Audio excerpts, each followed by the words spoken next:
First Kings chapter 19.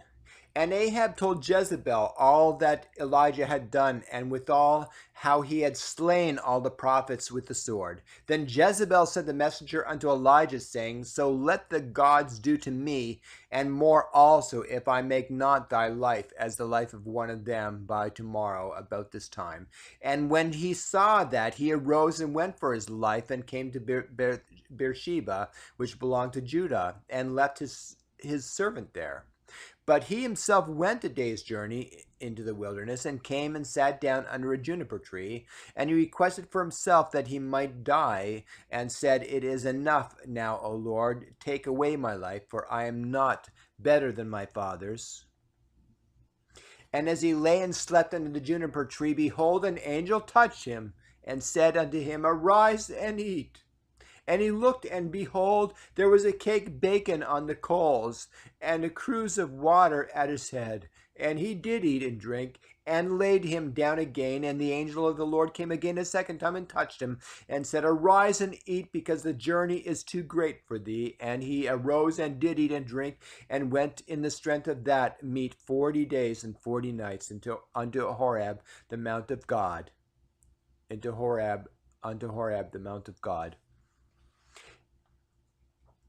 And he came thither unto a cave, and lodged there. And behold, the word of the Lord came to him, and he said unto him, What dost thou here, Elijah?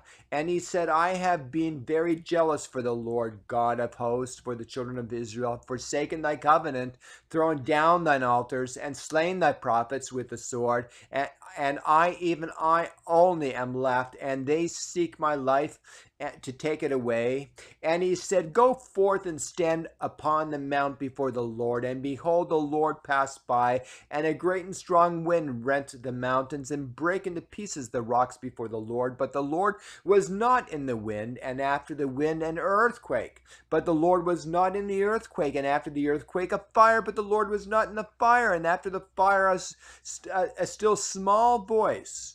And it was so, when Elijah heard it, that he wrapped his face in his mantle, and went out and stood in the entering in of the cave. And behold, there came a voice unto him, and said, What dost thou here, Elijah?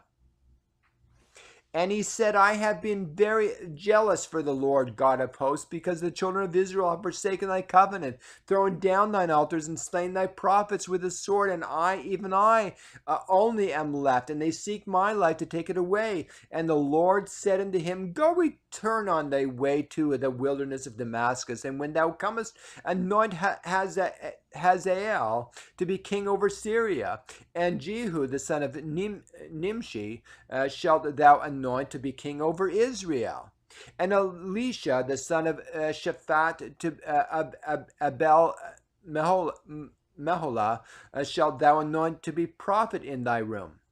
And it shall come to pass that him that escapeth the sword of Hazael shall Jehu slay, and him that escapeth from the sword of Jehu shall Elisha slay.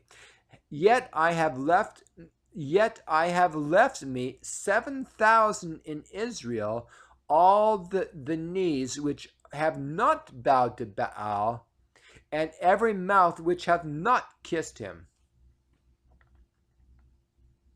So he departed thence, and found Elisha the son of Japhat, who was plowing with 12 yoke of oxen before him, and he with the 12th, and Elijah passed by him, and cast his mantle upon him. And he left the oxen, and ran after Elijah, and said, Let me, I pray thee, kiss my father and my mother, and then I will follow thee. And he said unto him, Go back again, for what have I done to thee? And he returned back from him, and took a yoke of oxen, and slew them, and boiled their flesh with the instruments of the oxen, and gave unto the people, and they did eat. And then he arose and went after Elijah, and ministered unto him.